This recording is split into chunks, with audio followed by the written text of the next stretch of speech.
নমস্কার বন্ধুরা, হেসেল টু ট্রাভেলের ইউটিউব চ্যানেলে আপনাদের স্বাগত। আগের পর্বে আমরা দেখিয়েছিলাম শান্তিনিকেতন বাই রোড কীভাবে আমরা এসে পৌঁছালাম এবং বোলপুর ইউথ হোস্টেল কেমন ছিল।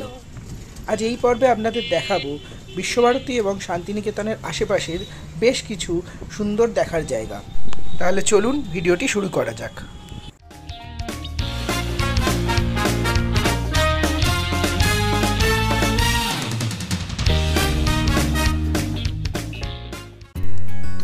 ইউথ হোস্টেলের ক্যান্টিনে লাঞ্চ পর্ব সেরে আমরা একটা টোটো নিয়ে বেরিয়ে পড়লাম শান্তিনিকেতনের বিভিন্ন জায়গা ঘুরে দেখার জন্য। আমরা প্রথমেই গিয়ে পৌঁছালাম ইন্দিরা গান্ধী কেন্দ্রতে। প্রসঙ্গত এগুলো সব বাইরে থেকেই সাধারণত দেখে নিতে হয়। এরপর টোটো চালক আমাদের নিয়ে গেলেন বাংলাদেশ ভবন দেখাতে। তিনি বললেন যে করোনার পর থেকে এখানেও সর্বসাধারণের প্রবেশ বন্ধ আছে।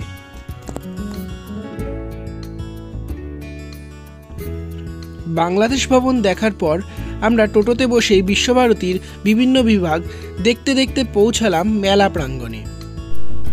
এখানেই শান্তিনিকেতনের বিখ্যাত পৌষ মেলা অনুষ্ঠিত হয়। যদিও মাঝে করোনার কারণে কিছু বছর মেলাকে অন্যত্র স্থানান্তরিত করা হয়েছিল। এরপর একটা সুন্দর বাড়ি দেখে মনটা এত ভরে গেল যে আমরা টোটো থামিয়ে বেশ কিছুক্ষণ বাড়িটিকে দেখলাম। বাড়িটির নাম দক্ষিণ হাওয়া।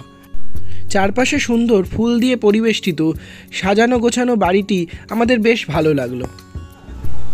এরপর আমরা বিশ্বভারতীর বিভিন্ন দ্রষ্টব্য স্থানগুলো ঘুরে দেখতে লাগলাম। আগে এইসব স্থানে প্রবেশের অনুমতি থাকলেও বর্তমানে এইসব জায়গা বাইরে থেকেই দেখে নিতে হয়।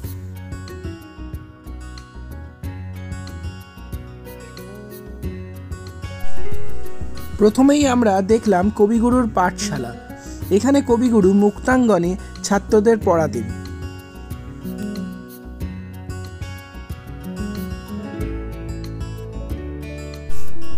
কিছুটা পথ এগোতেই আমরা দেখতে পেলাম একটা সুবিশাল বটবৃক্ষ, যা তিন পাহাড় নামে পরিচিত। এই জায়গাকে কেন্দ্র করেই কবি লিখেছিলেন কুমোরপাড়ার গরুর গাড়ি কবিতাটি। এরপরে আমরা দেখলাম তালধ্বজ, যেখানে একটি তাল গাছকে কেন্দ্র করে একটা খড়ের কুটির গড়ে তোলা আছে এবং এই তাল গাছ নিয়েই কবির রচনা এক পায়ে দাঁড়িয়ে সব গাছ ছাড়িয়ে। এরপরে আমরা দূর থেকেই দেখলাম রং বেরঙের কাঁচ দ্বারা সুসজ্জিত উপাসনা গৃহ, যেখানে প্রতিদিন প্রার্থনা করা হয় এবং এই গৃহ মন্দির নামেও পরিচিত। উপাসনা গৃহের খানিক পাশেই রয়েছে ছাতিমতলা, যা অত্যন্ত পরিচিত এবং বিখ্যাত। বিশ্বভারতীর বাইরের রাস্তায় বিভিন্ন জিনিসের পসরা নিয়ে দোকানিরা দাঁড়িয়েছিলেন। এখানে চাইলে কেনাকাটা করাই যায়। বিশ্বভারতীর ক্যাম্পাসের উল্টো দিকেই রয়েছে মিউজিয়াম, যার প্রবেশ মূল্য 70 টাকা জনপ্রতি। মিউজিয়ামের ভিতরে ভিডিওগ্রাফি অ্যালাউ নেই, তাই ছবি বা ভিডিও তোলা সম্ভব হয়নি। এই মিউজিয়ামে কবিগুরুর ব্যবহার্য বিভিন্ন জিনিস দেখতে পাওয়া যায় এবং তার সম্পর্কে অনেক তথ্য পাওয়া যায়। এছাড়া এই মিউজিয়ামে গীতাঞ্জলির বিভিন্ন ভাষায় অনুদিত খণ্ডগুলি রাখা রয়েছে। এই মিউজিয়ামের পিছন দিকে রয়েছে উত্তরায়ণ কমপ্লেক্স, যেখানে রবীন্দ্রনাথ ঠাকুর এবং ঠাকুর পরিবারের অন্যান্য সদস্যদের জন্য নির্মিত বাড়িগুলি রয়েছে, যেগুলির মধ্যে উল্লেখযোগ্য হল উদয়ন, কোনারক, শ্যামলী, পুনশ্চ এবং উদীচী। বাড়িগুলি বেশ সুসজ্জিত এবং বোঝা যায় যে যথেষ্ট রক্ষণাবেক্ষণ করা হয়। এছাড়াও এখানে দেখতে পাওয়া যায় রবীন্দ্রনাথ ঠাকুর ব্যবহৃত কালো রঙের একটি হাম্বার গাড়ি, যার নাম্বার হলো WBA 8689। আমরা একে একে উত্তরায়ণ কমপ্লেক্সের বিভিন্ন বাড়িগুলি ঘুরে দেখলাম।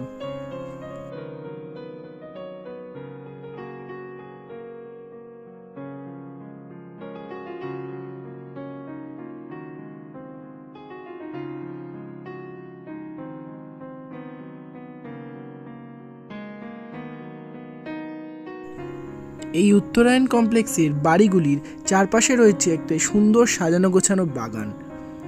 যেখানে দেখতে পাওয়া যাবে বিভিন্ন ফুলের গাছ, ফলের গাছ, ফোয়ারা এবং রামকিঙ্কর বেজ নির্মিত বিভিন্ন মূর্তি। এরপর আমরা আবার বেরিয়ে পড়লাম আমাদের পরবর্তী গন্তব্য সৃজনী শিল্পগ্রামের উদ্দেশ্যে।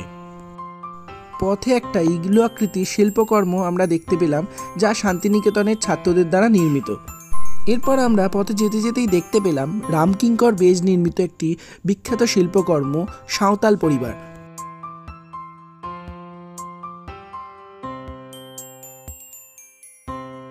এরপর আমাদের পথে পড়ল অর্থনীতিতে নোবেলজয়ী বিখ্যাত অমর্ত্য সেনের বাড়ি। বাড়িটির নাম হলো প্রতীচী।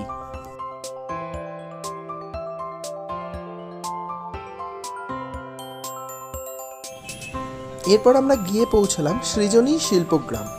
এই সৃজনী শিল্পগ্রামের প্রবেশ মূল্য হলো 20 টাকা।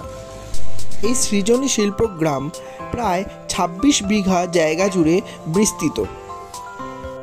এখানে পূর্ব এবং উত্তর পূর্ব ভারতের 9খানা রাজ্য ও কেন্দ্রশাসিত অঞ্চলের কালচারের বিভিন্ন নিদর্শন দেখতে পাওয়া যায়। আমরা একটা সুন্দর বাউল গান এখানে শুনতে পেলাম।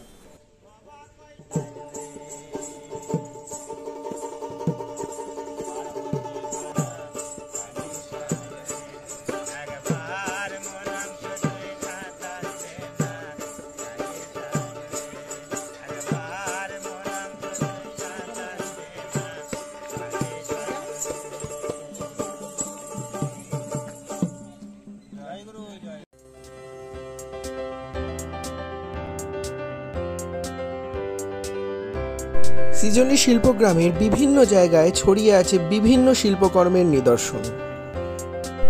আমরা দেখতে পেলাম সুন্দর সুন্দর বিভিন্ন দেবদেবীর মূর্তি।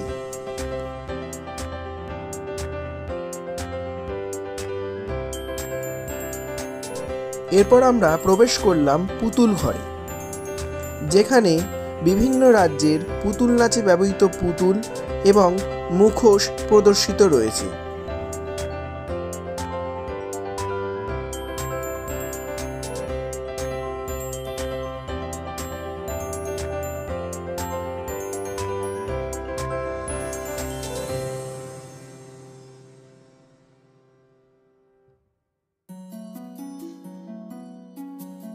এরপর আমরা দেখলাম ইস্টার্ন জোনাল কালচার সেন্টারের অন্তর্গত আসাম, বিহার, ঝাড়খণ্ড, মণিপুর, উড়িষ্যা, সিকিম, ত্রিপুরা, পশ্চিমবঙ্গ ও আন্দামান নিকোবর দ্বীপপুঞ্জের ঐতিহ্যবাহী কিছু গৃহ এবং শিল্পকর্মের বিভিন্ন নিদর্শন। প্রথমেই আমরা দেখলাম উড়িষ্যা।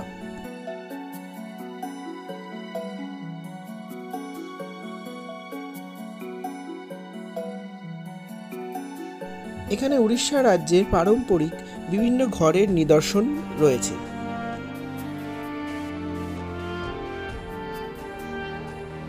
এছাড়া তাদের ব্যবহৃত নানান নিত্য প্রয়োজনীয় জিনিস, বাদ্যযন্ত্র প্রভৃতিও এখানে দেখানো হয়েছে।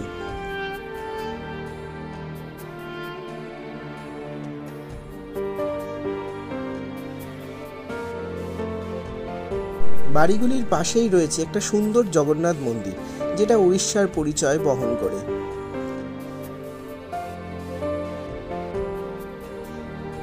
এরপরেই রয়েছে আমাদের নিজের রাজ্য পশ্চিমবঙ্গ, যেখানে রয়েছে একটি 8চালা বাড়ি, তুলসী মঞ্চ, বাংলার দুর্গাপুজোর নিদর্শন ও আরও অনেক কিছু।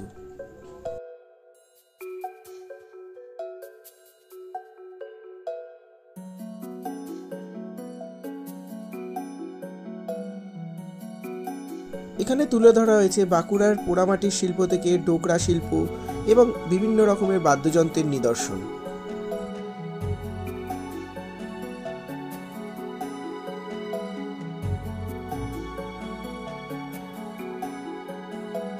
ওই চত্বরে রয়েছে একটি পালকি, যা বাঙালি বিয়ের কালচারকে তুলে ধরেছে। পরের রাজ্য রয়েছে সিকিম, যেখানে রয়েছে একটি বিরাট ইয়াকের প্রতিকৃতি।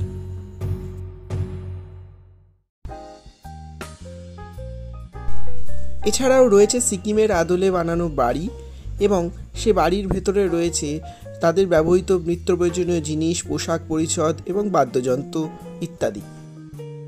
এর পরের রাজ্য হলো বিহার।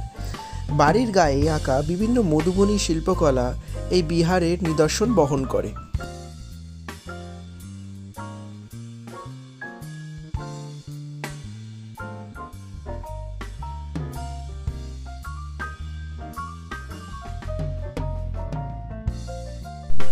এরপরে রয়েছে আসাম, যেখানে আসামে ব্যবহৃত তাঁত এবং তাদের বিভিন্ন মাছ ধরার সরঞ্জাম, বাসনপত্র, বিভিন্ন রকমের আরও নিত্য প্রয়োজনীয় জিনিস ইত্যাদি নিদর্শন দেখানো হয়েছে। এছাড়া আসামে ব্যবহৃত বিখ্যাত মেখলা এবং অহমিয়া মিউজিকের বিভিন্ন বইও এখানে রয়েছে।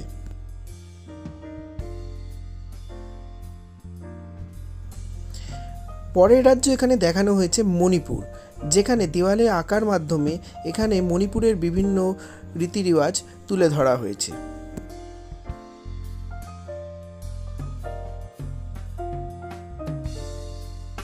এছাড়া তাদের ব্যবহৃত বিভিন্ন ট্র্যাডিশনাল পোশাক পরিচ্ছদও এখানে দেখানো হয়েছে। এর পরের রাজ্য আমরা দেখলাম ত্রিপুরা, যেখানে ত্রিপুরা শৈলীতে নির্মিত বাড়ির মধ্যে তাদের ব্যবহৃত বিভিন্ন নিত্য প্রয়োজনীয় সামগ্রী নিদর্শন রাখা রয়েছে।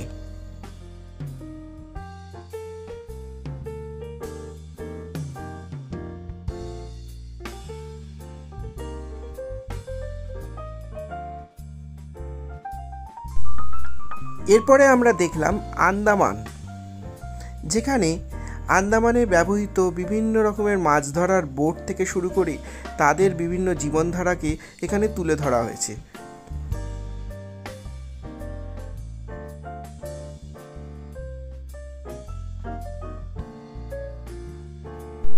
এবং সবশেষে রয়েছে নিকোবর, যেখানে একটা সিঁড়ি দিয়ে উঠে একটা বাঁশ দ্বারা নির্মিত বাড়িতে তাদের ব্যবহৃত বিভিন্ন জিনিসের নিদর্শন দেখা যায়।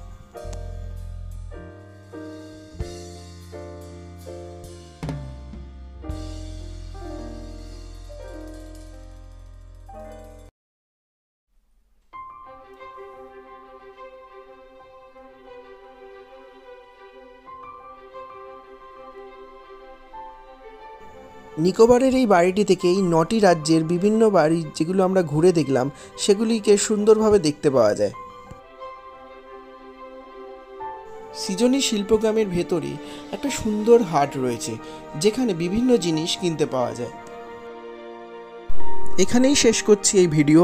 এর পরের পর্বে আমরা কঙ্কালীতলা, সুরুল রাজবাড়ি, গীতাঞ্জলি মিউজিয়াম এবং সোনাঝুরি হাট সহ আরও কিছু জায়গা ঘুরে দেখাবো আপনাদের। ভিডিওটি ভালো লাগলে লাইক করবেন, কমেন্ট করবেন এবং শেয়ার করবেন এবং সাবস্ক্রাইব করে আমাদের পাশে থাকবেন।